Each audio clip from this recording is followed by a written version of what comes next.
Ini dia kamera Insta360X4 yang saat ini banyak sekali para konten kreator menggunakan kamera ini, terutama saya yang hobi traveling dan sebagainya. Dan ini pas sekali ya, ini sangat-sangat yang melengkapi kebutuhan saya dalam mengambil konten.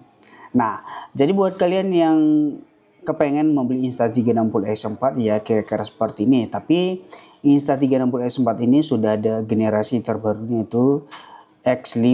Jadi hanya saja ada beberapa fitur yang berbeda. Nah, jadi teman-teman, ya saya akan tunjukkan ya seperti ini ya. Fisik dari kameranya dan kemudian depan belakang itu kameranya ada, hanya saja berbentuk bulat seperti ini ya, berbentuk cembung ya, namanya 360. Nah, kemudian di tombol sebelah kiri ini ya, ini adalah baterai, dan kemudian ini adalah colokan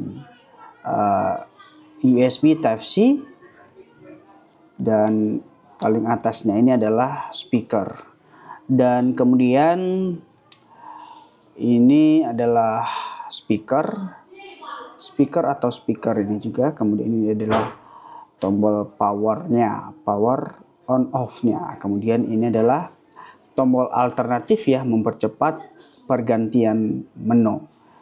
Nah, kemudian ya kameranya seperti ini cembung, ini bagian depan dan ini bagian belakang. Dan ini saya udah pakai anti ini ya apa namanya, pelindung seperti ini, dan asli kameranya seperti ini. Nah, coba saya hidupkannya itu tekan sekali aja ya. Nah, jadi hasil kameranya seperti ini. Nah, pertama kita akan jalan-jalan melihat fitur-fitur di dalam Insta360X4 ini teman-teman ya. Yang pertama adalah dari kameranya. Untuk videonya ada dua ya teman-teman ya, ada 360 sama single lens. Nah, pertama kita akan bahas 360-nya.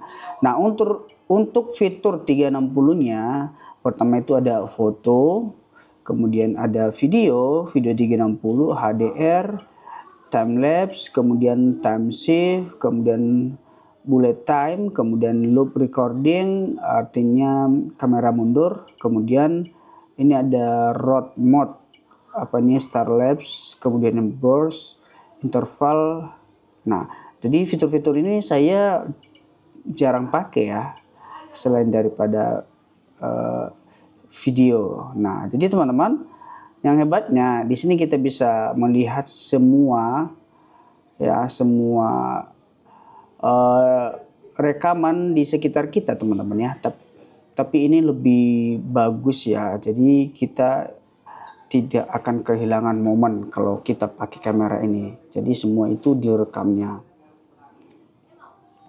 Dan seterusnya untuk resolusinya itu sudah bisa sampai 8K, yang biasanya kita tahu bahwa resolusi video itu hanya sampai 4K atau 4K. Nah, kalau 8K ini untuk frame rate FPS-nya itu sampai 30 FPS teman-teman ya. Dan yang pastinya kalau kita mengambil resolusi 8K ini membutuhkan kapasitas memori yang lebih besar ya. Nah, ada 5,7K plus, 5,7K dan 4K. Nah, kalau untuk resolusi 4K-nya ini bisa sampai 100 fps. Nah, seterusnya single lens. Nah, single lens ini seperti apa? Nah, sama seperti kamera-kamera biasa teman-teman ya. Nah, jadi ini nggak bisa kita putar-putar. Nah, jadi hasilnya ya tetap sama seperti kamera biasa. Nah, kira-kira seperti itu teman-teman. Dan selanjutnya adalah untuk settingan-settingannya ya seperti ini dia. Ini dia teman-teman. Saya akan sini. Nah, pertama di sini ada vivid ya, vivid untuk settingan warnanya. Jadi kalau kalian yang suka pakai yang lock itu pakai yang flat ya. Kemudian kalau yang vivid itu warnanya udah langsung terbentuk, kemudian apa namanya ini standar, dan biasanya saya pakai yang vivid ya. Kemudian ini F on dan segala macam. Seterusnya kira-kira itu aja deh ya kan, settingannya seperti ini. Jadi nggak ada yang spesial, tapi intinya kameranya bagus, sangat cocok buat kita kalau misalnya kita hobi jalan-jalan atau motovlog ya. Kalau ada yang mau ditanya boleh di share di kolom komentar ya. Jangan lupa subscribe channel ini, jangan lupa juga share video ini di media sosial kalian. Thank you.